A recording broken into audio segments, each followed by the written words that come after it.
Bismillahirrahmanirrahim. Assalamualaikum warahmatullahi wabarakatuh. Sama-sama kita mohon keberkatan daripada Allah Subhanahu wa taala dengan bacaan Ummul Kitab Al-Fatihah. A'udzubillahi minasyaitonir rajim.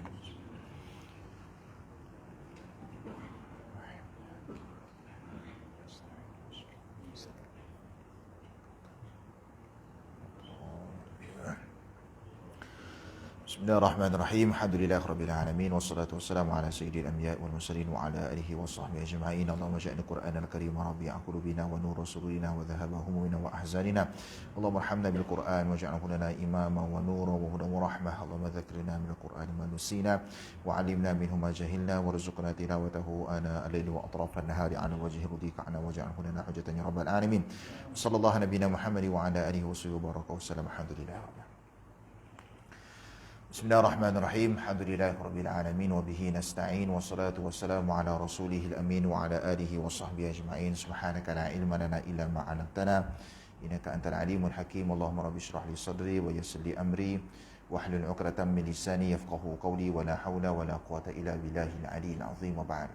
Yang saya hormati tuan pengurusi barisan, tuan-tuan imam, tuan-tuan bilal dari jawatan kuasa pegawai masjid, datuk-datuk, datin-datin, hadirin hadirat, muslimin muslimat yang dirahmati oleh Allah Subhanahu wa taala. Alhamdulillah, sama-sama kita bersyukur pada Allah Subhanahu wa taala kerana pada malam ni dipertemukan dalam satu majlis ilmu kuliah tafsir Al-Quran, diberi kelapangan waktu sementara kita menunggu waktu isyak untuk sama-sama kita mendalami kalam Allah menerusi karangan tafsir Imam Ibn Katsir. Mudah-mudahan dengan niat iktikaf kita diberkati dan dirahmati oleh Allah Subhanahu wa taala insya-Allah. Muslimin muslimat yang dirahmati oleh Allah Subhanahu wa taala, kita sambung tafsir pada malam ni. Seingat saya 64 ya. 64. Okey, boleh buka muka surat 64. Masih lagi dalam topik besarnya berkaitan tentang lafaz basmalah. Bismillahirrahmanirrahim. Qala musannif rahimahullah wa nafa'ana bi'ulumi fid dharain amin. Kata-kata apakah yang seolah-olah dihilangkan sebelum atau sesudah lafaz bismillah, yakni dengan menyebut nama Allah. Imam Ibn Katsir melontarkan kepada kita satu persoalan supaya kita berfikir tentang tingginya sastera bahasa Al-Quran, tingginya ilmu bahasa Arab yang Allah gunakan dalam Al-Quran, sehingga kan kadang-kala tafsiran tersebut ada makna tersurat dan tersirat. Dan di sebalik apa yang Allah tuturkan menerusi kalam Allah Al-Quran itu, kesemuanya ada hikmah. Kata Imam Ibn Katsir dalam tajuk yang kita nak bincang pada malam ini, seolah-olah menunjukkan sebelum perkataan bismillah sepatutnya ada perkataan lain. Tetapi perkataan tu tak ada dalam Quran. Kalau kita belajar bahasa Melayu lah. Bahasa Melayu nak pula, kalau ada anak-anak SPM kan tahulah bahasa Melayu. Bahasa Melayu tuan-tuan dan puan-puan, ni kita punya bahasa lah. Bahasa Arab tak ada masalah, tapi bahasa Melayu. Bahasa Melayu secara umumnya tak boleh kita mulakan ayat dengan kata penghubung. Nama lagi kata penghubung, maknanya dia duduk tengah-tengah ayat. Mana boleh kata penghubung duk mula-mula ayat? Contohnya, mula ayat ni, mula ayat dan, tak boleh. Mula ayat ni, serta, tak boleh. Kalau wacana lain, wacana selepas itu, lain. Kemudian, lain. Tambahan pula, lain. Justeru, lain. Tu nama dia wacana. Saya cikgu BM juga ni. Nak ajar bahasa Melayu sikit. Tu nama dia wacana tu. Nama dia wacana. Sebab dia pembuka ayat. Dia nak menyedapkan lagi ayat. Bila orang dengar baca tu, ada dia punya intro kepada perenggan berikut. Di samping itu, selepas itu, kemudian. Itu nama dia wacana. Tapi kalau kata penghubung, dia mesti duduk tengah-tengah. Kecuali, tak boleh mula ayat. Melainkan, tak boleh mula ayat. Salah satunya adalah perkataan dengan. Dengan duk tengah-tengah. Tapi dalam Al-Quran, awal surah Fatihah, pembuka kepada surah-surah yang lain. Ayat pertama dengan lafaz Bismillah. Kalau terjemah maksud dia apa? Dengan nama Allah. Maknanya kalau terjemah tu mula-mula dengan. Kalau bahasa Melayu, Cikgu SPM kata ni salah ni, pangkah ni. Mana boleh mula dengan. Allah mulakan dengan huruf ba, bi. Ba, bahasa Arab. Ni bahasa Arab tinggi tak tinggi, dia punya perkataan, makna dia, sastra dia. Satu huruf sahaja dah ada maksud dah. Kita kena rangkum. D-E-N-G-A-N. 6 huruf. Barulah ada makna. Dengan. Barulah ada maksud. Tapi kalau kita letak D, tak ada maksud. Dia huruf. Tak ada maksud. Tapi bahasa Arab, satu huruf tu kadang-kadang dah ada maksud dia. Wa. Apa wa? Dan. Satu huruf ya. Huruf waw. Waw baris atas. Wa. Dan. Ataupun serta. Satu huruf ya. Antaranya huruf ba. Ba baris bawah maksudnya dengan. Bi. Satu huruf ya. Bi bagi bawah. Ba bagi bawah tu maksud dia dengan. Kalau bahasa Melayu salah. Tak boleh mulakan ayat dengan bi. Tak boleh mulakan ayat dengan perkataan dengan. Kata penghubung. Tetapi dalam Al-Quran, perkataan mula-mula sekali. Bila kita buka Al-Quran, kita akan jumpa lafaz pertama dalam surah Fatihah. Ayat pertama adalah dengan lafaz Bismillah. Dengan nama Allah. Jadi kata Imam Ibn Katsir, kenapa tiba-tiba dengan? Itu maksud dia. Tajuk dia ni. Dia nak bagi tahu kenapa Allah mula dengan perkataan dengan. Biasanya dengan ni kat tengah.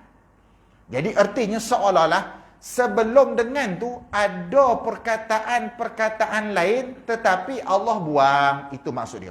Kita lihat kepada syarahan.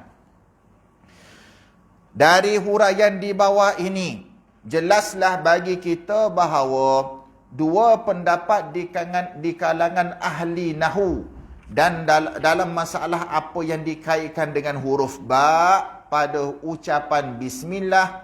Apakah ia isim yakni kata benda ataukah fi'il kata kerja, bahawa kedua pendapat ini berdekatan.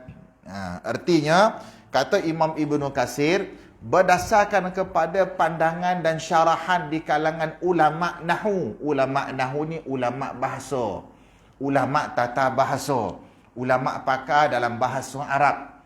Berdasarkan kepada i'rab Al-Quran, kata pandangan ulama bahasa Arab, huruf ba pada isim, huruf ba pada bismillah tu, bi tu bagi bawah tu, takdirnya boleh jadi ba itu adalah isim, yakni kata benda ataupun kita panggil noun dalam bahasa Inggeris, kata nama. Boleh jadi juga ba bismi tu, bi tu, ba tu sahaja artinya adalah kata kerja. Maknanya dengan erti kata lain, ba tu sendiri ada pandangan kata dia ada kaitan dengan isim, ba tu sendiri dia ada kaitan dengan fi'il. Itu maksud dia. Contohnya, nak bagi mudah faham, kenapa Allah mulakan dengan bismillah? Sebab bismillah ni dia boleh masuk dengan semua apa sahaja amal kehidupan kita seharian. Sama ada nak makan, sama ada nak pakai baju, nak start kenderaan, nak mulakan langkah keluar daripada rumah, nak masuk rumah, apa sahaja kehidupan kita seharian, sama ada yang disyarakkan seperti ibadah, solat, baca Quran, puasa, mahupun hukum-hukum harus yang lain seperti makan, berjalan-jalan, naik kereta harus. Maka kesemua perkara tu boleh kita mulakan, aktiviti kita tu boleh kita mulakan dengan bismillah. Jadi katanya Imam Ibn Katsir, ulama nahwu kata bismillah ni boleh jadi sebelum bismillah ni ada isim, ataupun sebelum bismillah ni ada kata kerja. Maknanya perkataan bismillah ni Allah buang perkataan sebelum dia tu, Allah buang supaya dia boleh masuk dengan semua aktiviti kita. Kalau ada perkataan sebelum bismillah, maka dia dah jadi khusus. Contohnya, qara'tu bismillahirrahmanirrahim. Kalau dalam Al-Quran ada perkataan qara'tu, maksud dia aku baca. Aku baca dengan nama Allah Maha Pemurah, Maha Penyayang. Jadi artinya bismillah tu kalau ada, tapi tak ada. Kalau ada sebelum bismillah itu ada fi'il, kata kerja. Saya makan, saya baca, saya menulis, saya apa lagi bawa naik kenderaan, saya pakai. Makna kalau ada kata kerja, bismillah tu dah tak relevan untuk aktiviti lain. Dia hanya khusus untuk fi'il tu je lah. Katalah sebelum bismillah tu. Kita buka je Al-Quran, mula-mula sekali, qara'tu bismillahirrahmanirrahim. Terjemahan dia apa? Aku baca dengan nama Allah Maha Pemurah, Maha Penyayang. Allah dah sebut, aku baca. Aku baca tu kita lah maksudnya. Allah dah sebut, aku baca. Maknanya bismillah tak relevan untuk pakai baju. Sebab dia dah khusus untuk baca je. Kalau boleh tak bismillah nak bawa apa ni kita nak gunakan untuk naik kenderaan, dah tak relevan lagi dah. Sebab Allah sebut satu situasi je, iaitu membaca. Membaca sahaja kita boleh baca bismillahirrahmanirrahim. Aktiviti lain tak boleh. Tapi Allah buang. Allah buang perkataan qara'tu, aku baca. Allah buang perkataan katabtu, aku menulis. Allah buang perkataan jalastu, aku duduk. Allah buang perkataan kharajtu, aku keluar. Allah buang semua perkataan supaya kita pandai-pandai kau lah apa aktiviti pun boleh mula dengan bismillah. Kan dia jadi umum tu. Sebab itu tak ada perkataan fi'il kat depan. Sebelum bismillah tu tak ada fi'il, tak ada kata kerja, tak ada noun, isim pun tak ada, supaya bismillah ni boleh kita masukkan dalam semua aktiviti kehidupan seharian kita selagi mana perkara itu tidak bercanggah dengan syarak. Nampak tingginya bahasa Allah.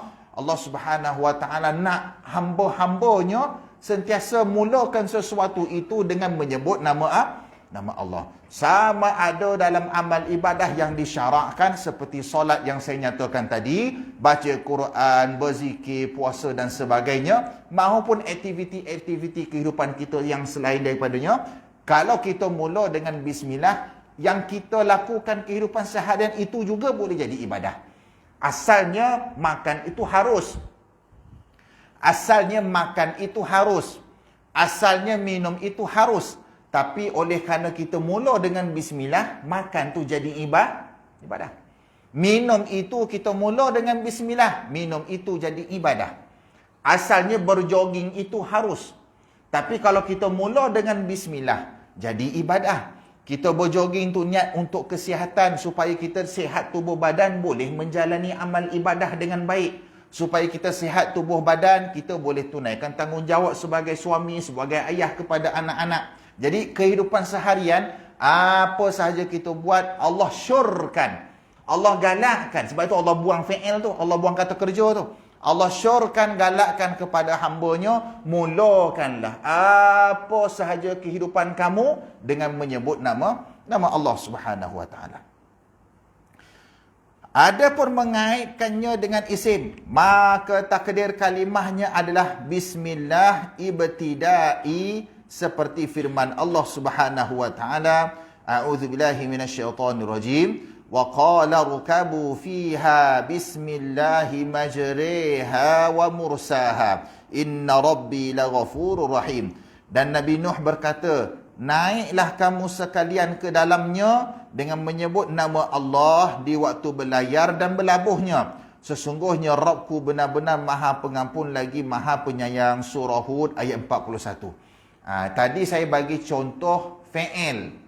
Sebelum bismillah tu, kita boleh takdirkan, kita boleh andaikan seolah-olah ada kata kerja. Aku makan dengan nama Allah.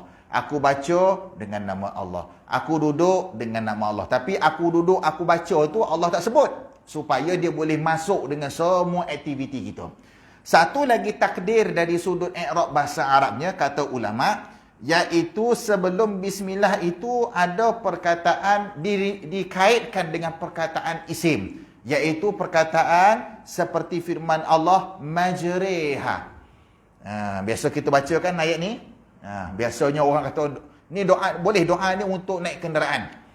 Boleh diamalkan untuk naik kenderaan.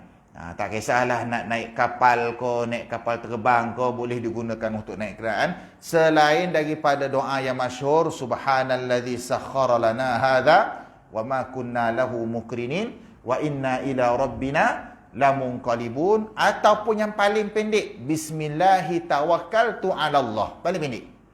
Yang paling pendek naik kenderaan, Bismillahi tawakkaltu 'alallah, disebut dalam hadis. Kata ulama, boleh jadi juga bismillah ni, tadi kata kerja. Boleh jadi juga bismillah ni ada kaitan dengan kata nama. Kata nama ni kalau kita dalam bahasa Melayu, macam benda lah. Macam benda, contohnya, kalau makan tu kata kerja. Makanan, tu benda lah.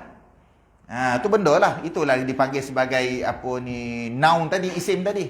Makan kata kerja, makanan benda. Minum kata kerja, minuman benda. Dipanggil kata nama. Jadi dalam ayat ni, seolah-olah lafaz bismillah tu ada kaitan dengan kata nama. Bismillahi majreha. Dengan nama Allah, apa maksud dia? Yang melayarkan bahtera. Ketika mana Nabi Nuh alaihi salam dah tengok dah berapa pengikut-pengikut dia yang beriman dengan apa yang disuruh oleh Allah Subhanahu wa taala menerusi ajaran Nabi Nuh alaihi salam, maka Nabi Nuh bagi tahu kepada umat dia yang beriman, naiklah kamu, irkabu fiha wa qala rukabu fiha, semua naiklah kapal ni. Kan Nabi Nuh alaihi salam kan dia bina bahtera besar. Bahtera tu pula duduk atas bukit. Pengikut dia kata, apa lagi lo buat kapal atas bukit? Patut buat kapal ni kat laut. Buatlah kat tepi pantai, munasabah sikit. Ni buat betul-betul atas bukit tinggi. Sampaikan anak dia sekalipun mengatakan ayah dia gila. Bayangkan. Anak dia tak beriman. Ahli keluarga Nabi Nuh alaihi salam, isteri tak beriman, anak tak beriman. Kita jangan kecewa, jangan sedih. Sampaikan dakwah. Kalau ada di kalangan anak-anak kita, ahli keluarga kita, na'udzubillah, yang liat sikit nak solat, sampaikan dakwah. Liat sikit nak tutup aurat, sampaikan dakwah. Tu tanggungjawab kita. Nabi sampaikan dakwah sampai Nabi wafat. Nabi tak tinggalkan dakwah. Sebesar-besar manusia, sekecil-kecil manusia, Nabi tetap bagi peranan. Hatta kanak-kanak pun Nabi sampaikan dakwah. Bayangkan Nabi yang terdahulu ada isteri yang tak beriman. Isteri pun tak beriman pun ada, anak-anak tak beriman pun ada. Antaranya Nabi Nuh alaihi salam. Nabi Nuh ajak anak dia naik kapal, anak dia tak nak. Ya bunayyarkam ma'ana wa la takum ma'al kafirin, kata Nabi Nuh. Wahai anak endaku, panggil sayang lagi tu. Panggil dengan kasih sayang. Wahai anak endaku, naiklah kapal bersama kami. Masa tu hujan dah turun lebat dah. Air tsunami dah naik hampir ke kawasan bukit. Nabi Nuh dah bagi tahu dah, inilah petanda kuasa Allah yang pernah aku sebut dulu. Dulu aku sebut, korang kata aku gila. Dulu aku dah bagi tahu peringatan, amaran daripada Allah, tapi aku difitnah sebagai orang gila. Akhirnya dah tengok dah, kaki bukit semua dah penuh dengan air. Ayah dia panggil kepada anaknya, Nabi Nuh panggil, wahai anak anda, irkam ma'ana, naiklah bersama dengan kami. Wala takum ma'al kafirin, jangan kamu tergolong di kalangan orang-orang yang kufur. Anak dia tak naik, tuan-tuan. Sampai ke sudah anak dia tak naik. Nabi Nuh alaihi salam. Jadi artinya dalam ayat ni, Nabi Nuh bagi tahu kepada pengikut dia yang naik, yang beriman, dan juga haiwan-haiwan, binatang-binatang melata pun naik. Dengan takdir Allah, Allah menggerakkan hati haiwan untuk ikut titah perintah Allah, titah perintah Nabi Nuh alaihi salam. Setiap jenis haiwan tu naik secara berpasang-pasangan. Jantan betina. Kalau gajah tu, jantan pun naik, betina pun naik. Kalau harimau tu, jantan pun naik, betina pun naik. Sebab kalau tak naik, semua jenis makhluk akan pupus. Sebab tsunami, bah yang besar, bah yang dahsyat akan melanda bukan hanya di kawasan itu sahaja, di kawasan perkampungan Nabi Nuh semata-mata, tetapi tsunami itu satu dunia. Satu dunia. Malaysia hari itu tak tahu kat mana. Malaysia hari itu tanah Melayu tak tahu kat mana dah. Ni zaman Nabi Nuh ni. Adam, Idris, Nuh, Nabi yang ketiga. Dah berapa ribu tahun dulu ni. Waktu tu, tsunami datang, tak ada satu pun bukit. Habis semuanya bahtera tu duk pusing mengelilingi dunia, semuanya air. Bayangkan dahsyatnya azab Allah turunkan kepada mereka yang tidak beriman dengan Nabi Nuh alaihi salam. Maka Nabi Nuh kata, Bismillah majriha. Dengan nama Allah majriha, yang mengalirkan, yang melayarkan, yang menggerakkan kapal ni. Jadi yang menggerakkan tu dalam bahasa Arab, majri ni dia isim. Dia kata nama. Jadi takdirnya seolah-olah ada kata nama yang dibuang daripada lafaz Bismillahirrahmanirrahim. Itu contoh yang disebut oleh Imam Ibnu Katsir. Ada pun mengaitkannya dengan fi'il, baik amar atau khabar. Misalnya ibda, mulailah dengan bismillah. Atau ibtada'tu, aku mulai dengan bismillah. Seperti firman Allah Subhanahu wa taala, Iqra bismi rabbikal ladzi khalaqa. Bacalah dengan menyebut nama Rabbmu yang menciptakan. Surah Al-Alaq ayat yang pertama. Ini contoh fi'il. Tadi pun saya dah huraikan dah. Ini contoh fi'il yang disebutkan oleh Imam Ibnu Katsir. Boleh jadi juga sebelum bismillah tu ada fi'il. Contohnya surah Iqra tu lah. Kan Iqra kan mula-mula dia apa? Fi'il. Iqra bismi. Bismi kan macam bismillah. Bismi tu kan, Bismi rabbikal ladzi khalaq. Dengan nama Tuhan kamu. Dengan juga, tapi dengan, sebelum dengan dalam surah Iqra tu ada fi'il. Fi'il dia apa? Iqra, bacalah. Maknanya sebelum bismi tu boleh jadi fi'il amar. Dia kata sini, baik amar. Amar ni apa? Amar ni fi'il perintah. Amar ni fi'il perintah. Perintah macam mana? Bacalah. Tulislah, makanlah. Kita perintah ke orang. Kita suruh orang buat, angkatlah benda ni. Tulislah apa dia nak sebut ni. Jadi perintah tu dalam bahasa Arab nama dia fi'il amar. Boleh jadi juga sebelum bismillah tu ada fi'il khabar. Khabar ni maksudnya dia nak cerita, dia nak bagi tahu. Boleh jadi fi'il madhi, fi'il past tense, fi'il yang dah lama buat. Ataupun fi'il mudhari', fi'il present tense, fi'il sekarang. Boleh jadi. Contohnya, saya telah baca. Maknanya benda tu dah lepas. Qara'tu tu tadi. Jalas tu, saya dah duduk. Kharaj tu, saya dah keluar. Akal tu, saya dah makan. Itu fi'il yang dah lepas. Ataupun yang sekarang tengah buat. Aqra'u bismillahirrahmanirrahim. Saya sedang baca dengan nama Allah, Maha Pemurah, Maha Pengasihani. Jadi artinya tak kisahlah, kata Imam Ibnu Katsir, tak kisahlah. Boleh jadi sebelum bismi itu ataupun bismi itu boleh dikaitkan dengan isim, boleh jadi juga bismi itu dikaitkan dengan fi'il. Jadi indahnya lafaz bismillah, Allah tinggalkan kosong. Allah tinggalkan kosong sebelum dia. Ibarat kalau anak-anak preso dia ada garisan kosong. Fill in the blank, bahasa Inggeris kata kan. Sila isi tempat kosong. Ni musim preso ni, sebab tu keluar arahan-arahan preso ni. Ni sekarang musim preso budak-budak ni. Fill in the blank, bahasa Inggeris kata. Maksudnya apa? Sila isi tempat kosong. Bismillah pun macam tu lah. Ada dia punya blank tu. Fill in the blank. Mana blank dia? Sebelum bismillah tu lah. Habis apa nak isi tu? Nak isi tu atas niat awak lah. Aku nak makan. Makna takdirnya, aku makan dengan nama Allah. Fill in the blank. Apa blank tu? Ikut awak lah. Awak nak buat apa sekarang? Saya nak keluar daripada rumah. Maknanya takdirnya, aku keluar daripada rumah dengan nama Allah. Aku masuk rumah dengan nama Allah. Aku naik kereta dengan nama Allah. Apa saja kehidupan kita, maka Allah galakkan kepada hambanya sentiasa mulakan dengan nama Allah. Keduanya benar. Itu maksudnya. Imam Ibnu Katsir kata, dua-dua pandangan tu betul. Boleh jadi bismillah dikaitkan dengan isim, boleh jadi bismillah dikaitkan dengan kata kerja fi'il. Kerana fi'il pasti memiliki masdar. Fi'il ni dalam bahasa Arab kata kerja lah. Masdar ni kebanyakan kitab terjemah dengan kata terbitan. Ni kalau belajar bahasa Melayu ni, kata terbitan ni pening pula lah. Kata terbitan ni contohnya makan perbuatan. Makan. Makanan, kata nama. Pemakanan, tu kata terbitan. Pemakanan, itu dipanggil kata terbitan. Jadi, kata terbitan ni mesti dia datang daripada kata kerja. Makna daripada makan itulah ada tambah imbuhan depan, tambah imbuhan ke belakang. Nanti dia akan berubah-berubah. Berubah-berubah itulah antaranya sehinggalah kepada kata terbitan ataupun dalam bahasa Arab kita panggil masdar. Kalau makan tadi, apa kata terbitan dia? Pemakanan. Keluar, apa kata terbitan dia? Pengeluaran. Itu dia kata terbitan ataupun dipanggil sebagai masdar dalam bahasa Arab. Maka engkau mentakdirkan fi'il dan masdarnya, kita anggap.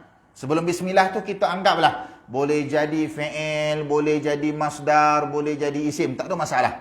Dan itu berkaitan dengan fi'il yang engkau sebutkan sebelumnya. Seperti kiaman berdiri, qu'udan duduk, akalan makan, wudu'an wudu', solatan solat, apa saja yang kita buat. Seolah-olah adalah perkataan itu sebelum daripada lafaz bismillah.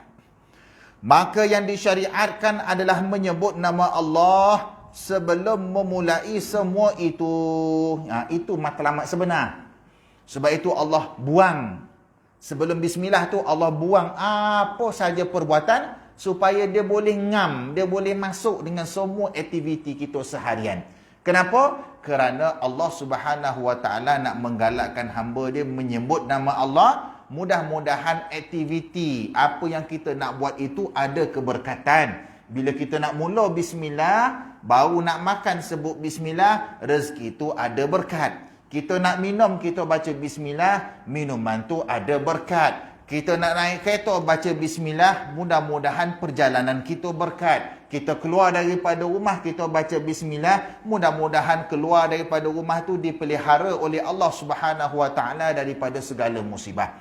Sebab Nabi SAW bersabda dalam hadis yang lain, kullu amrin zibalin la yubda'u fihi bismillah fahuwa aqta'. Dalam riwayat yang lain fahuwa ajzam atau kama qala. Nabi bersabda, setiap aktiviti, setiap apa saja kita nak buat, zibalin akan jadi benda yang tak ada nilai. Zibalin ni maksudnya kalau kita terjemah sebenar dari sudut bahasa maksudnya sampah. Maknanya sampah ni tak ada nilai lah. Apa saja aktiviti kita, makan, minum, pakai baju, berjoging tadi, berjalan-jalan, naik kereta, semuanya tak ada nilai, kata Nabi. La yubda'u fihi bismillah. Kalau kita tak mula dengan bismillah. Semua yang kita buat tu, tak ada nilai kalau tak mula dengan bismillah. Fahuwa aqta', maka ia terputus daripada keberkatan. Tak baca bismillah, terputus daripada rahmat Allah Subhanahu Wa Taala, terputus daripada pemeliharaan Allah Subhanahu Wa Taala. Jadi artinya besar. Besar fadilat untuk kita membaca bismillah sebelum kita memulakan aktiviti seharian kita. Jadi kalau kita ingat, bacalah. Benda tu tak wajib pun. Tak wajib pun kita kata nak keluar daripada rumah baca bismillah, start enjin kereta baca bismillah. Tapi kalau makan tu sangat-sangat digalakkan. Memang disebut dalam hadis Nabi, kita pun dah bincang. Ada kat atas tu. Muka surat 64 sebelah tu, memang Nabi suruh. Qul bismillah. Katakanlah bismillah. Maksudnya sebelum makan tu, sebut bismillah. Wa kul biyamini. Makan pula dengan tangan kanan. Wa kul mimma yali. Dan makan apa yang paling dekat. Makanan yang paling dekat. Artinya, untuk makan, dia special case. Untuk makan special case, bismillah tu sangat dituntut. Dia tak sampai tahap wajib, tapi sangat dituntut. Tapi kalau pakai baju, sunat sebelum pakai baju baca bismillah. Untuk mulakan start enjin kenderaan, sunat untuk kita baca bismillah sebelum kita mula start enjin kenderaan. Yang lain tu Nabi tak sebut secara khusus. Makna buatlah. Kalau kita ingat, buatlah, dapatlah pahala. Tapi kalau bab makan ni Nabi suruh jaga betul-betul. Sebab Nabi kata kul, sebut. Kenapa Nabi sebut pasal makan kena jaga bismillah? Sebab kalau kita makan tak baca bismillah, akhirnya kita makan bersama dengan syaitan. Itu implikasi kesan dia tu.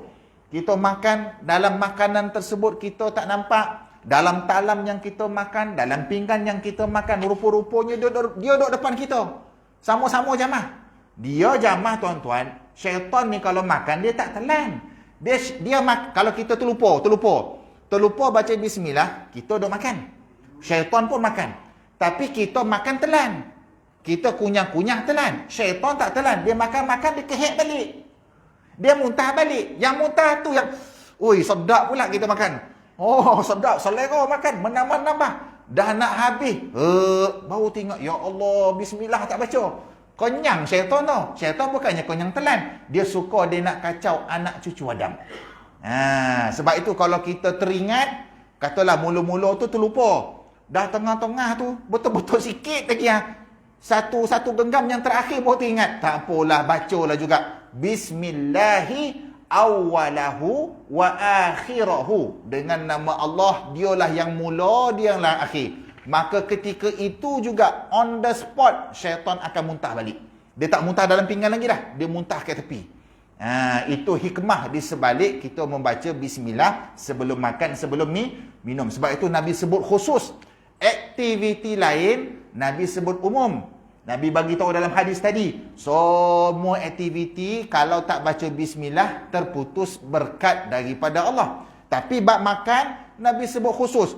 Nak makan, kul bismillah. Sebut bismillah. Kerana besar kesan dia bagi mereka yang makan tetapi tidak membaca bismillah sebelum mula makan.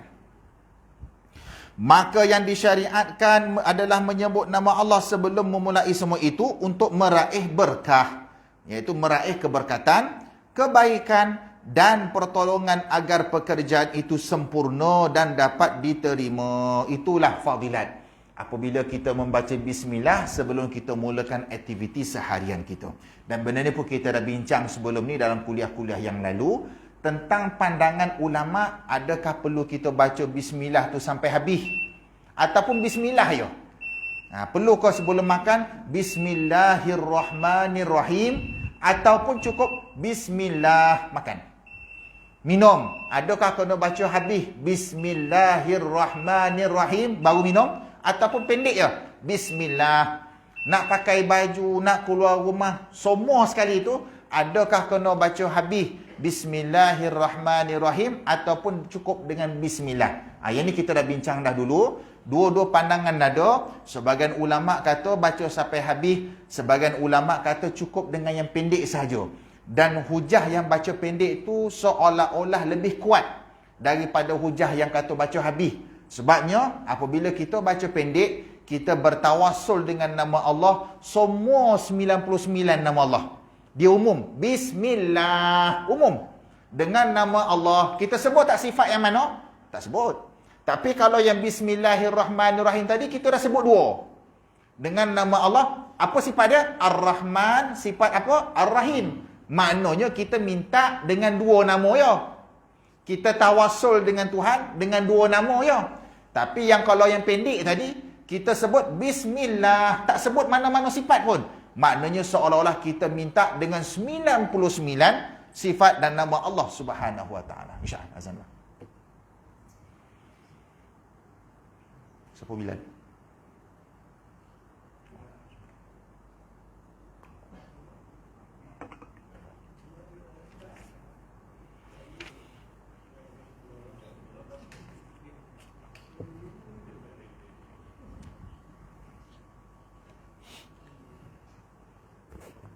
Allahu Akbar, Allahu Akbar. Allahu Akbar, Allahu Akbar. Asyhadu an la ilaha illallah.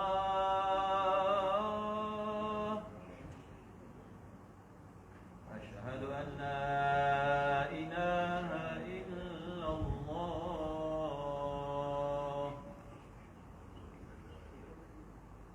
أشهد أن محمدا رسول الله.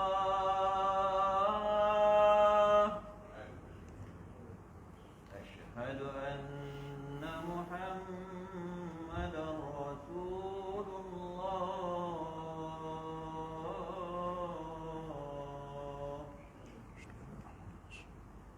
على الصلاة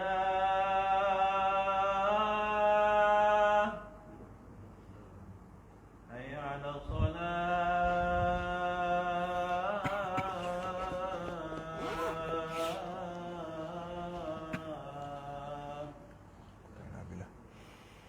حي على الفلاح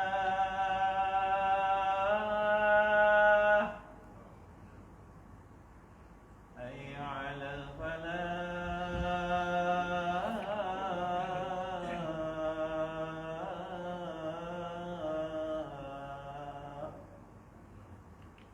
الله أكبر الله أكبر لا إله إلا الله. Baik.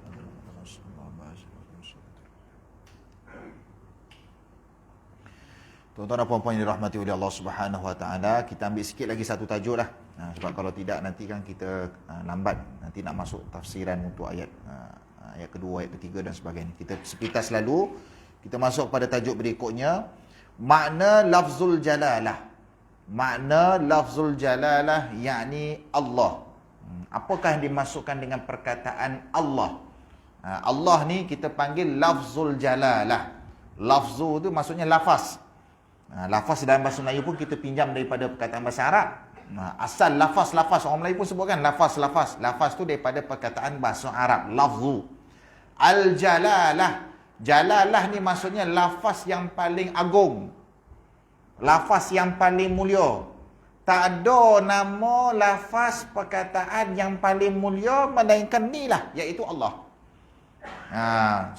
Sehebat-hebat mana manusia sekalipun, semulia-mulia mana manusia sekalipun daripada zaman Nabi Adam sampai akhir zaman, hebat macam mana nama dia pun tidak boleh menandingi kehebatan nama lafzul jalalah, yakni Allah, Tuhan pemilik segala kerajaan langit dan bumi. Allah merupakan nama untuk Rabb Tabaraka wa Ta'ala. Allah itu adalah nama Tuhan. Allah itu, Allah sendiri menamakan dia dengan nama Allah. Bukan malaikat letak nama Allah, bukan manusia letak nama Allah, bukan nabi-nabi, para rasul yang bagi tahu, okey Tuhan, kita namakan Tuhan ni Allah. Tidak. Allah sendiri membahasakan diri dia dengan nama yang mulia Allah. Bismillah dengan nama Allah. Allah sendiri yang mulakan Al-Quran dengan nama Allah. Dikatakan bahawa Allah adalah Ismul A'zam, nama yang paling agung, kerana nama itu menyandang semua sifat. Hujah tadilah. Hujah pandangan ulama kedua kata baca bismillah pun dah cukup. Sebab apa? Bila sebut bismillah, Allah itu sendiri adalah pemilik kepada semua 99 nama Allah Subhanahu wa Ta'ala. Allah menyandang ke semua nama dan juga sifat 99 nama Allah Subhanahu wa Ta'ala. Sebagaimana Allah Ta'ala berfirman, a'udzubillahi minasyaitonirrajim, huwallahu alladzi la ilaha illa huwa alimul ghaibi wasyahadati huwar rahmanur rahim. Wallahu alladzi la ilaha illa huwal malikul quddusus salamul mu'minul muhaiminul azizul jabbarul mutakabbir. Subhanallahi amma yusyrikun. Huwallahul khaliqul bari'ul musawwiru lahul asma'ul husna. Yusabbihu lahu ma fis samawati wal ardi wa huwal azizul hakim. Allah berfirman, dialah Allah. Allah sendiri kata, dialah Allah membahasakan dirinya, zatnya Allah. Dialah Allah yang tidak ada ilah, iaitu tidak ada Tuhan yang berhak disembah, diibadahi dengan benar selain dia, yakni selain Allah. Yang mengetahui yang gaib dan yang nyata. Dialah yang maha pemurah lagi maha penyayang. Dia tu rujuk balik pada Allah lah. Rujuk balik kepada Allah, di mana Allah tu ada sifat apa? Sifat pemurah, sifat penyayang. Itu nama dia. Itu nama dia.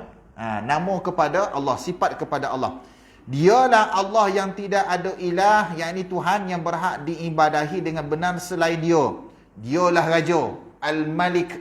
Allah itu Al-Malik, Allah itu Raja. yang maha suci, Al-Malikul Quddus. Kudus itu suci, maha suci. Kita panggil Baitul Maqdis, kan? Baitul Maqdis, dalam bahasa Arab dipanggil Al-Baitul Muqaddas, rumah yang disucikan. Di situ ada masjid yang menjadi tanah suci bagi umat Islam. Al-Malikul Quddusus Salam, As-Salam, maha sejahtera. As-Salam, maha sejahtera. As-Salamul Mu'min, yang mengurniakan keamanan. Mukmin, aman. Aman pun bahasa Melayu kita pinjam bahasa Arab. Aman tu Al-Mu'min, iaitu Allah yang menganugerahkan keamanan. Al-Muhaimin, yang maha memelihara. Al-Aziz, yang maha perkasa. Al-Jabbar, yang maha kuasa. Al-Mutakabbir, yang memiliki segala keagungan. Segala kehebatan ada pada Tuhan. Subhanallahi amma yusyrikun, maha suci Allah daripada apa yang mereka, yakni kaum musyrikin, persekutukan Tuhan. Dialah Allah yang mencipta, huwallahul khaliq. Al-Khaliq maksudnya adalah maha mencipta. Al-Musawwir, Al-Khaliqul Bari, Al-Bari yang mengadakan. Al-Musawwir yang membentuk rupa.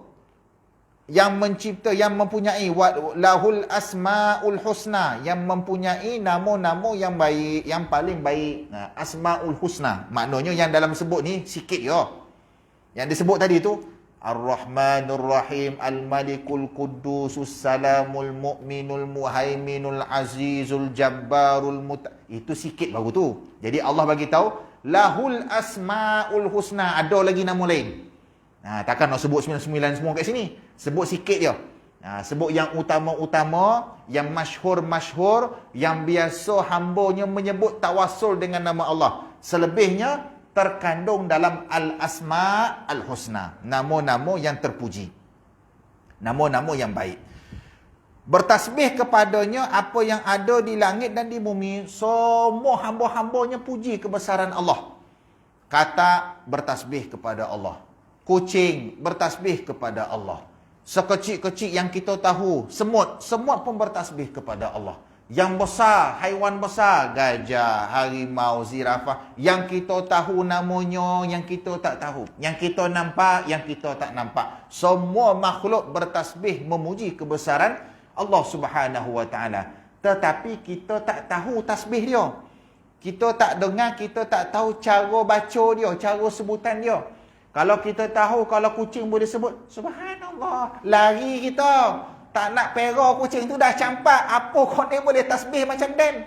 Tak nak pera kita dah, kita buang. Kucing semua Subhanallah, anjing semua Subhanallah. Seram naik bulu roma ni tapi oleh kerana bunyi dia miau miau, kita ingat dia lapar. Rupa-rupanya dia sedang bertasbih. Boleh jadi dia sedang bertasbih. Dengar anjing, macam-macam haiwan dengan bunyi cara masing-masing yang Allah takdirkan. Membesar dan memuji kebesaran Allah Subhanahu wa taala. Kalau haiwan reti bertasbih, malu anak cucu Adam sebagai khalifah tak pernah membasahkan lidah dia untuk bertasbih kepada Allah. Malu. Haiwan bukan khalifah. Apa khalifah-khalifah ni? Yang dilantik oleh Allah untuk mengurus bumi. Menguruskan bumi ni. Macam mana bumi ni perlu beroperasi dari sudut kehidupannya, kitalah dipanggil sebagai khalifah. Mentadbir bumi ni. Allah lantik orang untuk jaga tanah. Macam itulah.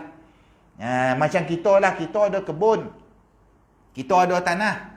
Kita jarang-jarang balik dan kita pun tak sompek nak tengok sangat. Kita pun upah orang, tolong jaga tanah kebun Dan ni. Bulan-bulan kita bagi upah. Syarat dia, kita bagilah peraturan dia. Kau kena tiap-tiap hari tengok kau, kena siram baju kau, kalau tengok kalau ada tupai apa semua. Macam-macam lah kita bagi peraturan. Tuan-tuan yang ada tanah lagi tahu. Kita bagi peraturan kepada dia, dia pun okey, baik saya terima kerja ni. Saya terima kerja ni, bagi pihak tuan, bagi pihak kita tuan tanah lah. Sekali-sekala kita balik tengok balik kebun kita. Allah Subhanahu wa taala cipta bumi. Allah perintahkan kepada manusia yang dilantik sebagai khalifah tadi, kau tolong uruskan tanah Dan ni. Kau tolong uruskan bumi dan ni. Allah tuan kepada bumi. Kita ni kuli. Sayangnya Tuhan, adilnya Tuhan, walaupun kuli, macam-macam Tuhan bagi.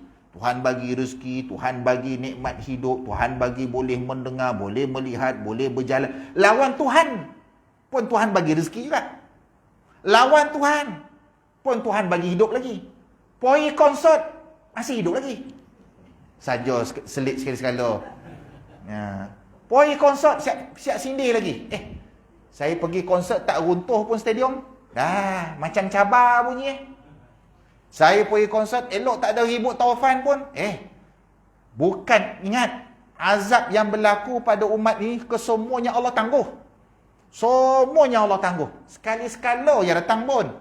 Sekali-sekala je datang. Kalau-kalaulah manusia tu ada 100 dosa, ibarat kata 100 dosa, sepatutnya 100 azab. Tak, 100 dosa, Tuhan datang 1 azab. 2 azab. Yang 98 tu kadang-kadang Tuhan maafkan. Yang 98 tu kadang-kadang Tuhan tangguhkan.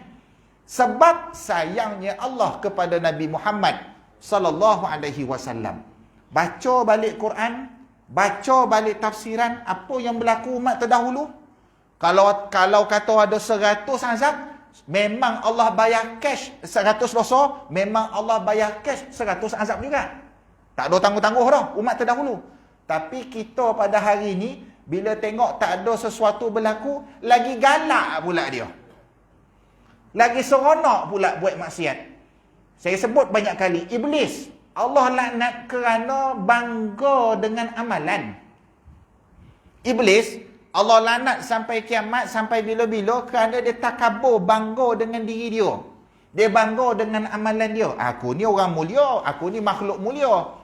Dicipta daripada api. Iblis kan terdiri di kalangan ahli ibadah. Sebelum dilaknat oleh Allah, dia adalah ahli ibadah, alim. Iblis ni alim. Bangga dengan amalan pun Allah murka, apatah lagi bangga dengan mungkar. Bangga dengan maksiat. Bangga dengan amalan pun Tuhan dah marah dah. Ini kan bangga dengan kemungkaran. Tok, saya buat ni, tak ada apa-apa pun. Stadium tak runtuh, taufan. Allah tahan tu kerana Allah sayang Nabi. Allah tak turunkan azab itu cash kerana Allah sayangkan Nabi sallallahu alaihi wasallam. Ingat, walaupun tak berlaku apa-apa, Allah sedang memerhati. Allah sedang tengok. Ingat, Allah lupa ke apa yang dibuat tu? Tak, Allah tak lupa. La ta'khuzuhu sinatun wala naum. Ayat kursi. Allah tak mengantuk, apatah lagi tidur. Allah mengantuk pun tidak. Mengantuk tu tak kena kat Tuhan. La ta'khuzuhu. Mengantuk tu tak boleh melekat. Ni bahasa Arab. Kalau kita belajar ayat kursi tu, kita tengok. La ta'khuzuhu. Mengantuk tak boleh ambil Tuhan. Maksudnya mengantuk tu bukan sebahagian daripada Tuhan. Dia kat luar. Mengantuk tu sifat luar. Dia bukan sifat asli dalam diri Tuhan. Macam kita. Mengantuk tu sebahagian daripada manusia. Jadi maknanya mengantuk tu ada dalam diri kita. Tuhan tak ada mengantuk. Mengantuk tu kat luar. Allah kata la ta'khuzuhu. Mengantuk tak boleh ambil Tuhan. Macam mana nak ambil? Sebab dia berasingan. Wala naum. Mengantuk pun tak boleh ambil Tuhan. Apatah lagi apa ni tidur. Mengantuk pun tidak, apatah lagi tidur. Walaupun tak berlaku azab, ingat Tuhan sedang memerhati. Kadang-kadang Tuhan tangguh sebab Tuhan kasihkan Nabi. Kadang-kadang Tuhan tangguh kerana Tuhan nak bagi peluang. Bukan bererti tak berlaku apa-apa, itu buktinya Tuhan seolah-olah tak ambil tindakan. Bukan. Sebab tu kena hati-hati. Kalau kita belajar ni, kita akan faham. Nanti kita masuk hadis ke bawah tu. Saya baca sikit lagi. Mana hadis ke bawah tu? Kat bawah tu ada hadis tu. Masuk hadis tu nanti buat kita syarah. Dengan demikian, semua nama-nama yang baik itu merupakan sifatnya sebagaimana firman Allah Subhanahu wa taala, walillahil asmaul husna fad'uuhu biha. Hanya milik Allah lah asmaul husna, maka bermohonlah kepadanya dengan menyebut asmaul husna. Itu surah A'raf ayat 180. Artinya, dalam banyak-banyak 99 nama Allah, Allah suka hamba-hambanya pilih mana-mana sifat 99 tu untuk bertawassul dengannya. Tawassulnya apa? kita sebut nama tersebut untuk mohon bantuan. Mohon bantuan keberkatan dengan nama tersebut. Contohnya, kita nak minta rezeki. Kita dalam kesempitan, kita dalam keadaan memerlukan bantuan rezeki daripada Allah. Contohnya tak ada anak lagi, contohnya kewangan kita tak membantu untuk urusan kehidupan. Kita nak mohon rezeki. Mohon rezeki maknanya kita kena pilih dalam banyak-banyak nama-nama Tuhan tu, mana yang maksud dia Tuhan Maha Pemberi rezeki. Mana perkataan apa? Ar-Razzaq. Jadi kita tawassul lah. Ya Allah Ar-Razzaq. Allah Ar-Razzaq. Kita sebut nama Allah sebagai Ar-Razzaq yang Maha memberi rezeki. Makna kalau kita tengok kepada kehidupan kita, apa sahaja keperluan-keperluan, kita cari balik. Ibarat kata macam budak-budak lah. Suai dan kenal. Macam tu lah. Kan budak-budak kan kalau PSO dia cari. Suai dan kenal. Macam tu lah. Kita dengan Tuhan pun kena suai dan kenal. Awak ada masalah apa? Saya ada masalah sekian-sekian. Nak tawasul dengan Tuhan, pilihlah. Dalam banyak-banyak 99 tu, mana nama yang sesuai dengan masalah kita. Yang tak kononnya, musim orang kahwin. Musim orang kahwin, jemputlah pembaca doa. Baca doa ni, orang baca doa. Mana-mana siapa-siapa lah baca doa untuk majlis kahwin kan. Dia pun baca. Ya Aziz, Ya Jabbar, Ya Mutakabbir, satukanlah hati pengantin lelaki dengan tak kono. Aziz, Jabbar, Mutakabbir tu nama untuk ketika perang. Memang nama Allah. Kita bukan nak berperang ni. Yang kat belakang semua dalam kemah tu, amin, amin ya. Puek pula amin ya. Itu belum kira yang tengah makan lagi tu. Amin, amin sambil makan tu, amin, amin. Yang baca tu pun, dia print daripada internet. Dia pun tak faham apa yang dia baca. Aziz Maha Perkasa, tak kena dengan majlis kahwin. Awak nak berlawan dengan siapa? Jabbar Maha Agung, tak kena dengan majlis kahwin. Awak nak berlawan dengan siapa? Sepatutnya majlis kahwin, Ya Rahman, Ya Rahim. Ambillah nama-nama kasih sayang. Nama-nama yang sesuai dengan majlis. Jadi maknanya kalau ramai-ramai ni ada yang baca doa macam tu, lepas ni kena semak balik lah. Ustaz, saya dah terbaca dulu. Tak apalah nak buat macam mana, pengantin pun dah amin kan. Nak buat macam mana. Jadi lepas-lepas ni betulkan balik. Kok ramai-ramai ni ada dijemput untuk baca doa. Pilih nama-nama Tuhan yang sesuai dengan konteks majlis. Kalau memang tengah perang, tak apalah baca Aziz, Jabbar, Mutakabbir tadi. Tapi dalam konteks apa? Nak solat hajat, ada orang sakit, sebutlah Ya Syafi. Kan Allah itu Asy-Syafi yang menyembuhkan. Pilihlah nama-nama yang sesuai. Dalam kitab Sahihul Bukhari dan Sahih Muslim yang terakhir, diriwayatkan sebuah hadis dari Abu Hurairah radhiyallahu anhu bahawa Rasulullah sallallahu alaihi wasallam bersabda, "Inna lillahi tis'atan wa tis'ina isman mi'atan illa wahidan man ahsaha dakhalal jannah." Hadis Sahih Bukhari Muslim, hadis sahih. Yang bermaksud sesungguhnya Allah memiliki 99 nama, 100 kurang 1. Nabi bagi tahu Allah itu ada 99, iaitu 100 kurang 1. Itu nama Allah. Barang siapa menjaganya, man ahsaha dakhalal jannah, nescaya masuk syurga. Hadis ni nak kena faham betul-betul. Hadis ni nak kena faham betul-betul. Sebab hadis ni hadis sahih. Hadis sahih ni ada waranti, boleh claim pada hari akhirat. Nabi kata barang siapa jaga, man ahsaha, jaga. Apa maksud jaga kat sini? Kata ulama dalam syarah hadis sahih Muslim memberitahu tentang maksud ahsaha ni ada beberapa syarat. Yang pertama, dia hafal. Syarat pertama, hafal nama Tuhan. Kan kita pun daripada kecil lagi dah membesar hafal nama apa ni, nasyid Asmaul Husna kan. Yang pertama, syarat maksud ahsaha ni adalah hafal. Yang kedua, pelihara. Apa maksud pelihara? Pelihara di sini maksudnya artinya adalah kita jaga baik-baik nama Tuhan. Dari sudut nama tu diletak tepat sesuai. Dari sudut nama tu tidak diperlekehkan. Jangan main-main dipersindirkan nama Tuhan. Na'udzubillah. Jangan kita rendah-rendahkan martabat nama Tuhan. Yang ketiga adalah kita faham setiap maksud tu dengan kita kaitkan dengan kehidupan seharian. Kita faham Allah bertindak sebagai Ar-Rahman apa dia. Kita faham Allah bertindak sebagai Ar-Rahim apa dia. Allah Al-Ghafur, Allah Al-Fattah, Allah Ar-Razzaq, Allah Al-Latif dan sebagainya. Semua nama-nama Tuhan tu kita kaitkan balik dengan kehidupan. Barulah kita jadi hamba-Nya yang sebenar-benar mukmin. Masa tu barulah kita tahu, ya Allah, aku ni hamba. Engkau yang bagi rezeki, Engkau yang ampunkan segala salah silap aku. Engkau juga yang tutup aib aku. Allah itu As-Sattar. Allah tutup aib hamba-hambanya. Selagi mana hambanya tu berpegang teguh dengan Allah. Semua tu kalau kita faham, insya-Allah akan berubah kehidupan kita. Itu yang dimaksudkan dengan as-soha.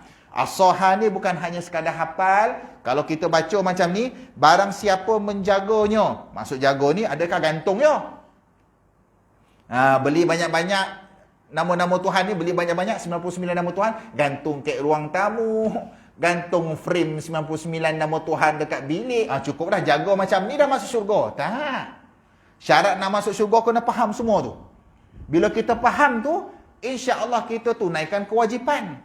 Bila kita tahu, Allah ni adalah Al-Hafiz, yang memelihara, yang menjaga. Takut aku Allah jaga itu, Allah jaga ni. Allah itu As-Sami' Al-Basir, maha mendengar, maha melihat. Allah maha melihat, takut aku nak buat benda muka, takut aku nak pergi konsert contohnya. Sebab Allah melihat, Allah mendengar, malu aku.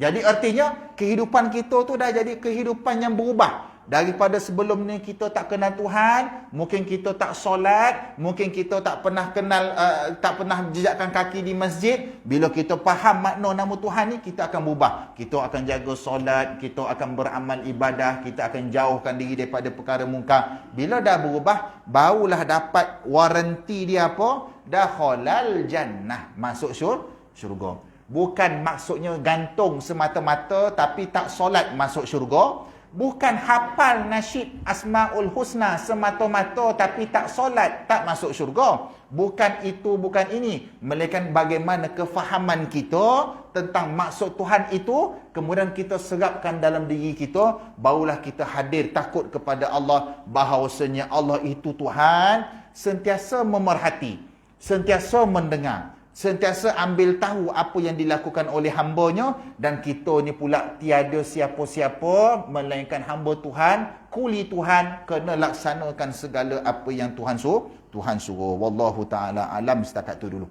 Alhamdulillah habis. Insya-Allah masuk pada tafsir Ar-Rahman Ar-Rahim pula pada kuliah yang akan datang.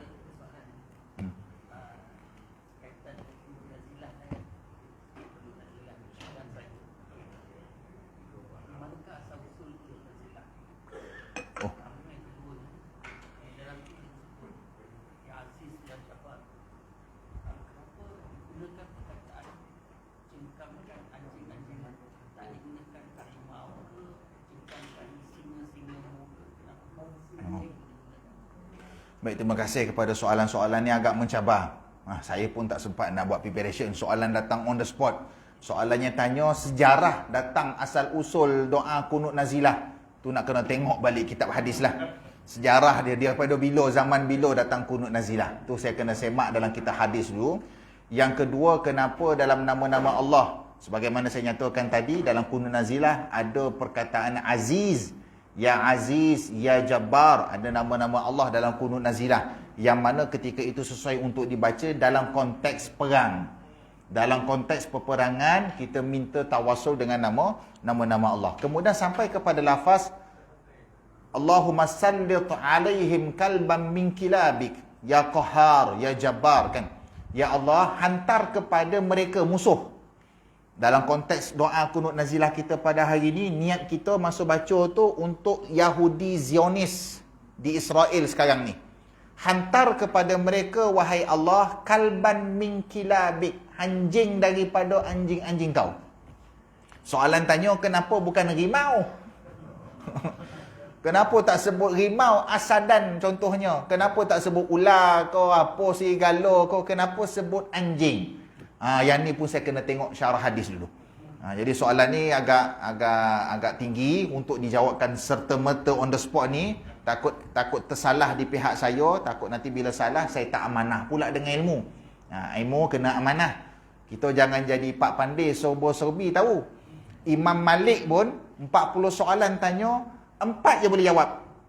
Padahal imam mazhab tu 40 soalan anak murid tanya, 4 je boleh jawab. Anak murid dia kata, engkau kan imam mujtahid, imam mazhab, kenapa tak boleh jawab? Imam Malik kata, apa yang aku tahu aku jawab. Itu kita punya amanah dengan ilmu.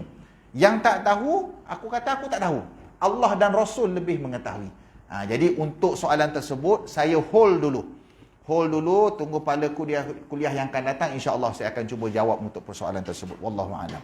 Bismillahirrahmanirrahim. Alhamdulillahirabbil alamin. Wassalatu wassalamu ala sayyidil anbiya wal mursalin wa ala alihi washabihi ajma'in. Allahumma ja'alna Qur'anan fid dunya qarina wa fil qabri mu'nisa wa fil qiyamati syafi'a wa 'ala sirati nura wa ila jannati rafiqa wa minan nari sirran wa hijaba wa ila al khairat kulliha dalilan wa imaman bi fadlika wa judika wa karamika ya arhamar rahimin. Sallallahu nabiyana Muhammad walhamdulillahirabbil alamin.